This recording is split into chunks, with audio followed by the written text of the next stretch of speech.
Welcome to Behind the Podcast Mic, the podcast for podcasters and those ready to hit record for the first time. Join your host, Emanuel Rose, for a show that's your go-to resource for everything podcasting.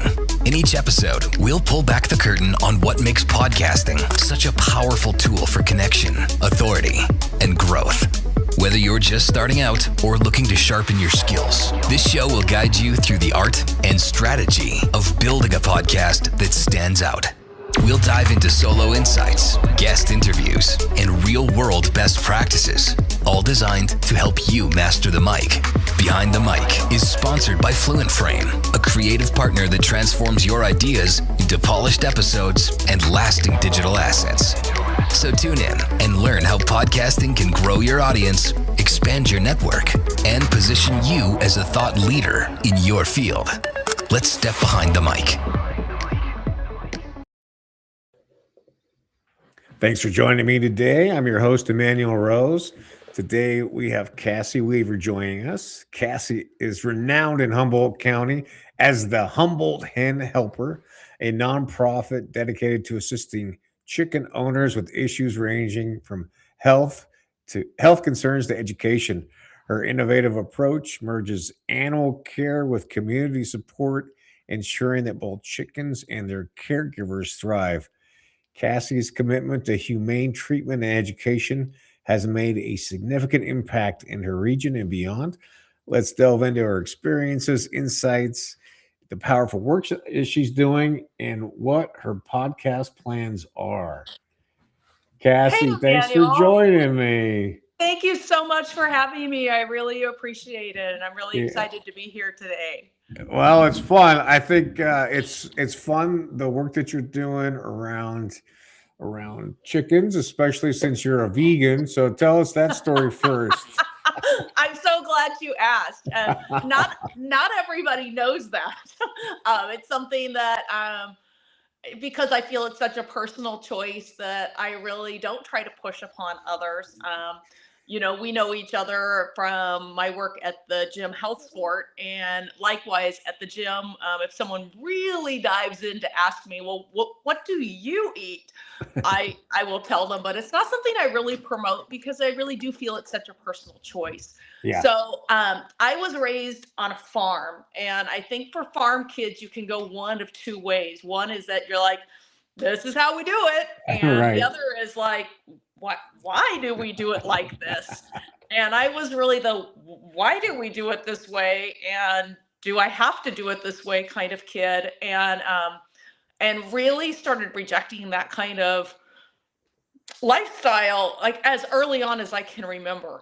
We actually had some chickens that as children we were asked to help butcher, and I ran and I hid under the bed and cried and cried and cried and cried.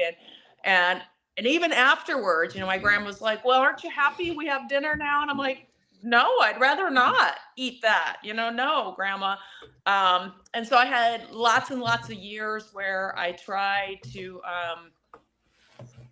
stop eating meat, and they would trick me into it because that's what farmers do, right? Yeah. They're like, you just had meat in your soup.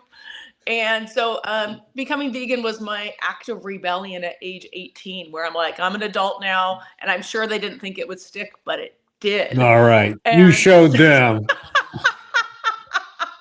It did. And, interestingly, I got married to someone who lives a very different lifestyle. You got to meet my husband, and he likes hunting and fishing, and he eats meat, and we were managing that just fine until we decided to have a child together. Yeah. And I was really uncomfortable with, pushing meat eating onto an unknowing child, because they just eat what they're given, right? They don't know what they're eating. And I really wanted her to have the ability to make that choice herself. Sure. And she did. But of course, there's a few years before they're able to know. And that's when we got our first chickens as a married couple. He's like, I'm not okay raising a vegan child. Like, what do you think about vegetarian? And I was like, if we're going to do this, I have to have my own chickens because I love them so much as animals. that I really can't bear the idea of buying store-bought eggs, knowing that they have come from a life of unhappiness. Right. All right. So that's an interesting genesis of it. So what's the work like that you do with the Humboldt Hen Helper? What is that? What does that actually look like? It looks like a lot of different things. So any given week, it can be a lot of like phone calls and texts and like chats online and even emails where someone's looking for advice. And we don't actually ever meet up where we're able to resolve it with a conversation. But a lot of times it's also going and visiting people's chickens in person. And so Christmas Eve, I went up to McKinleyville and helped someone with a chicken that had a really bad eye infection. And coming up this next week, I'm going to go back and check on a couple of chickens that I was taking care of before my trip. And it also can be helping people with things like parasite control, people who have a bad infestation of mites or lice, and they're just not quite sure what to do about it. So I meet up with a number of people when it's possible, and when it's not, then we walk through step by step what they can do at home themselves. So it sounds like there's a pretty kind of a checklist of issues that you're helping people work through. There's a lot of things that can go wrong with chickens. It's really remarkable. They're more complicated than like a cat or dog with the number of things that can go wrong with them. Yeah. And so sometimes seeing the chicken either in person or with like a video that someone takes of it can be really helpful to know what I'm looking at, because people can describe one thing and then what I actually see looks totally different. Yeah. But yeah, it all just starts with like getting your hands on that chicken and finding out what's going on with it that might be making it unwell. I see. And so I've noticed that you've got some training on your website for people. Mm-hmm. And you're obviously, you're an outgoing person, so you're not afraid of being on camera or telling stories. So then, what do you think has kept you from starting your podcast about helping chickens up to this point? That's a really good question. It has been on my goal as part of my nonprofit since I started it at the beginning of 2024. And just life, life gets busy, and taking that leap into doing something that's new for you is scary, of like, can I do it? Should I do it? Will people listen? Will it matter? Right. And I'm really glad that I feel like the conversation that I had with you is really going to push me to take that next leap, because I have full of ideas, and it's just a matter of doing it. Well, have you listed out some ideas for some shows that you are thinking about? So there's already a number of poultry podcasts out there, and they're good. I don't want to discredit them in any way, shape, or form. They're very educational, and they're very PG, and so I'd like to make mine different than that. I'd like it to be a little less PG. I'd like it to be a little edgy, kind of getting in there to really express how it feels sometimes to have an issue with your chicken and how frustrating it can be and all the difficulties you can have. And I think that what people need is something that takes them beyond that initial, I have chickens, what do I need to know about chickens? Yeah. Something for the person who's maybe had chickens as long as I have, but still likes talking about chickens. So as I talk to people who listen to the other poultry podcasts, they lose interest. How many times do you want to hear someone talk about how to incubate eggs? You don't really need to hear that every year, right? Once you know how to do it, you know how to do it. And so I'm really looking for an experience for people of what is it like to have chickens, and what stories do chickens teach us, and what can we learn from chickens, and how do we become a different person when we become a chicken keeper? And I have a couple of thoughts of what direction that could go, and maybe it's one show that has both components. So one thing I'm thinking of is calling it the Chicken Sht Show, because it really It's a good double entendre there. I like it. And where that's really a story of like the ups and downs of chicken keeping, and we can share heartbreaks and stories and triumphs and the ins and outs of being a chicken keeper, interviews with other chicken keepers as well. But then the other thought I've had, which maybe could be part of the same show, is to call it cocktails, and we craft up a quality cocktail and then talk about chickens over a drink, which sounds really fun. Well, yeah, I would say it would be great. I like the chicken shit story. I think that's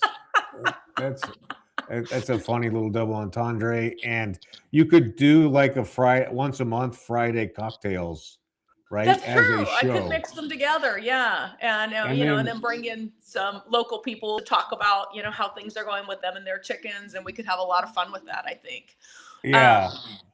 But in terms of shows, I think that I think one of the ones that would really hit home with a lot of people, because my primary demographic is women.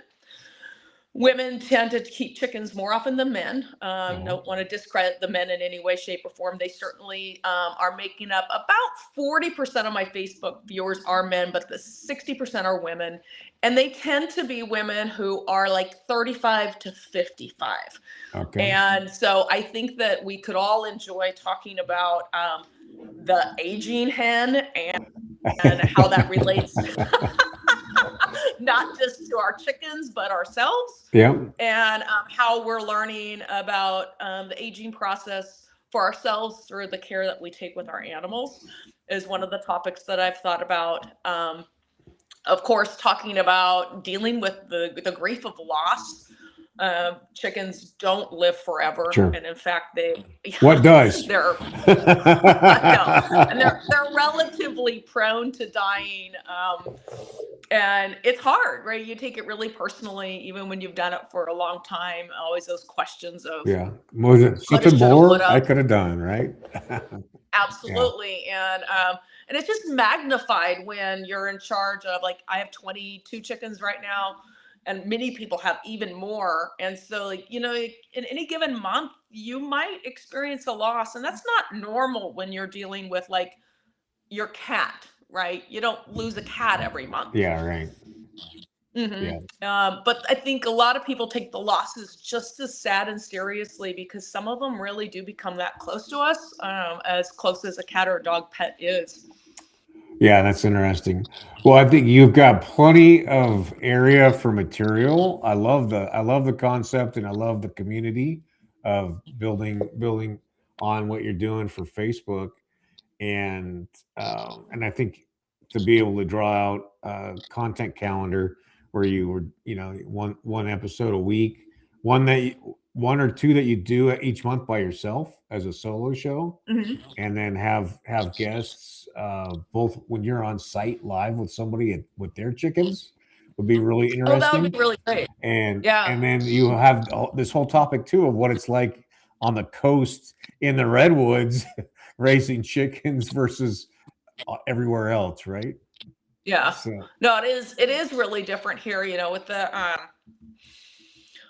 like recently the absolute wetness has just been insane. Yeah. But then of course we're not dealing with the change in seasons the same way that people would be that live in like the Midwest, or like some of my viewers up in Canada, where they have like deep snow, right? We don't deal with that, right. But we deal with deep mud. Yeah, deep mud, lots of foxes. Yes. Yeah. And more. Yeah, right. So to break out your content calendar by solo episodes, by on-site episodes with guests, and then Zoom episodes, and then your cocktail concept, to be able to build out a year's worth of content. I think you've got really good opportunity there. Plus you've always got like vets and those experts to bring in too, right? Hopefully. I would love that. I've had some challenges. Vets are very, very busy, and sure. Unfortunately chickens are not their priority. But if I branch bigger and outside of our area, I might find someone who has more time and capacity to be able to discuss something like that. Here in our area, the vets are so busy that their desire to talk about chickens is pretty low. There's always a hierarchy, right? No, I know, absolutely. Well, yeah. What about technology? What are you thinking about your tech? Have you thought about that at all? Like in terms of how to record And process the videos and then distribute. Yeah. So all those Yeah, things no, are no, not really. That's something that you were asking what are some of the things that have stopped you, and of course that's one of them. Of like just not knowing, like what do people use and how do they do it, and that's something I don't really know a lot about yet. So yeah, there's a couple of standard capture softwares, right? And this is one that we're on that is the Restream, Mhm. and then there's a couple others that are all pretty similar in terms of the capacity to record, but literally a Zoom account is really all you need for the remote stuff, and you can just record those MP4s. That's great. I do have Zoom. Yeah. Still, it's reasonable. I just keep paying for it. Yeah, so you get to use it for a change. And then the plug for Fluent Frame, which is one of the sponsors of the show, they take the MP4 into the software. Basically, you just upload the MP4 in, and it processes the video for you so that you have Google, you have a YouTube description. So if you push it to YouTube, wow. you have that built out for you already. You got an email newsletter description already if you have something like that, and then you have social posts as well as short and mid-length videos. So you have your shorts that you can publish as well. Oh, nice. Fluent Frame. Fantastic. Yeah. So that's one. There's Opus Clips. There's a handful of others that do similar things. And then you can house it on YouTube and have the videos on your website that are the video version, and then through an RSS feed you can push it up onto Spotify, Apple, and Amazon that way. So it's a few steps, but once you get them set up and get the workflow done, then it becomes a manageable thing. I did make a YouTube account for this, so I've been taking baby steps. There you go. What length of podcast do you find is the most successful? Well, for me, my audience tends to be 25 to 40-year-old males for my marketing and Age of AI pod. So that's shorter attention span, shorter clips. But it's something you would do some research on. Probably I'd recommend Notebook LM. If you went into Notebook and dropped in your Facebook page and some of the other chicken pods, you could do market research in there, and it would tell you. Notebook will tell you what women in that age range are looking for in order. It goes the whole gamut. A lot of times they want to see solo episodes that are longer. They need longer form content because people are listening while they're traveling. I know, like a lot of the podcasts I listen to, there's something I enjoy to listen to when I'm going on like long runs. And so I love ones that are like 2 hours. Yeah. Because I'm like, oh, it's going to tell me a story the whole time and it's going to keep me busy, Yeah, get your mind active that way. Yeah. Notebook LM. Okay. Yeah, it's a Google product, and it's a deep research AI tool. Awesome. It's really great for that type of research. Yeah. And so I would just recommend that you chart out your first 10 episodes and do a couple, one that's an introduction and why you're doing it, and talk just as a solo episode. Get 2 or 3 chicken people on a Zoom call and do a couple episodes that way. And and then kind of see where that takes you into the episode land. But you definitely got 10 episodes at least. I And think so. I think so. Do you have advice for? I've always been curious how someone handles if you have invited a guest and they turn out to be a disaster. yeah. Oh, there's for people that you don't know, I always have a meet and greet appointment. And so Mhm. we meet and greet and kind of plan out the episode. So that's the first filter for people that I haven't met before.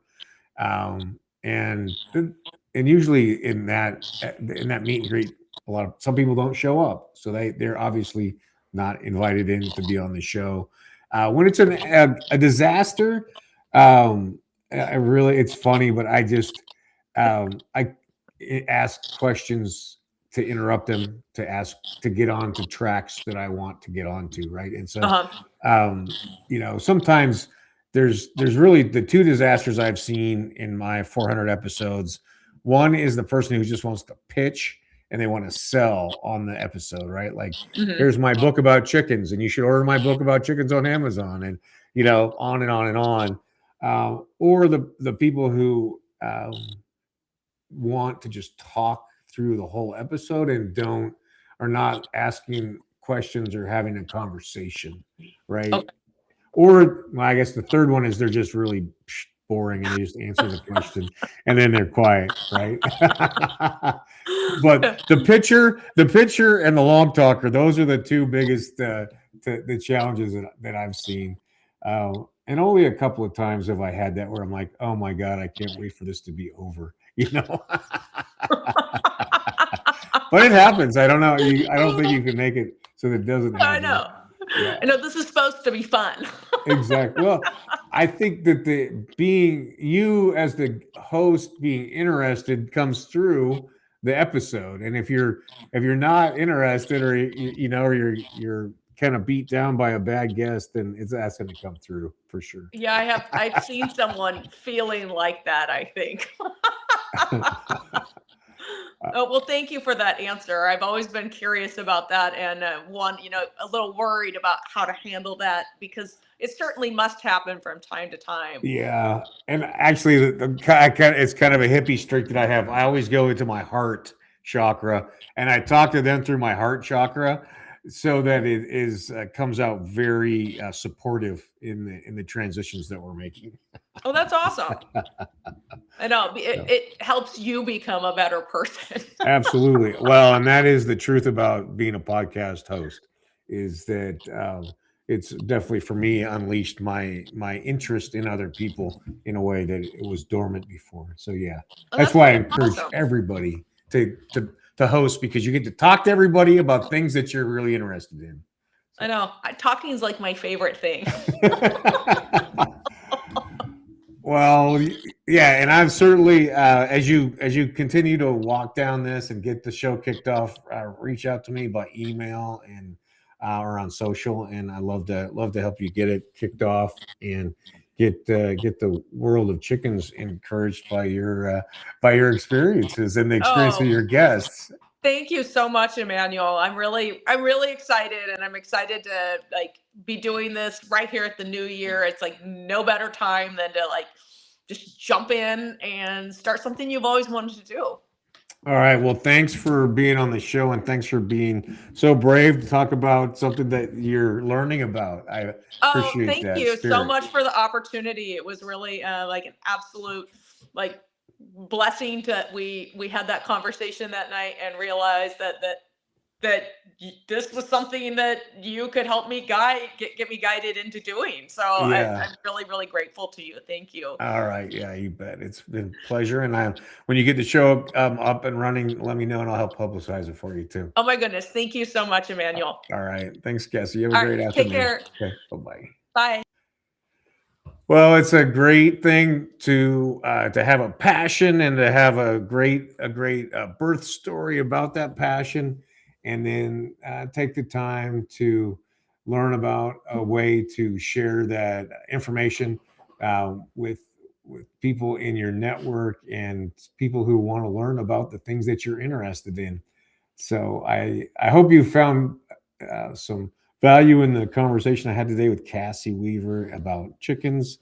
And I hope that you take some time to go and discover some more podcasts that you love to listen to. And also think about hosting a podcast of your own that will help you learn about other people and discover new and interesting things about what you're passionate about. It's Emanuel Rose, behind the podcast mic. Thanks for joining us on Behind the Podcast Mic. If you found today's episode helpful, be sure to subscribe and share it with someone else who's thinking about starting or leveling up their podcast. This show is sponsored by Fluent Frame, your creative partner in building a podcasting system that works. From professional production to strategic distribution, Fluent Frame helps turn your voice into a scalable content engine that drives visibility, trust, and growth. Ready to launch or improve your podcast? Visit influentframe.com to learn how they can help bring your vision to life. Until next time, keep creating, keep connecting, and keep stepping up to the mic.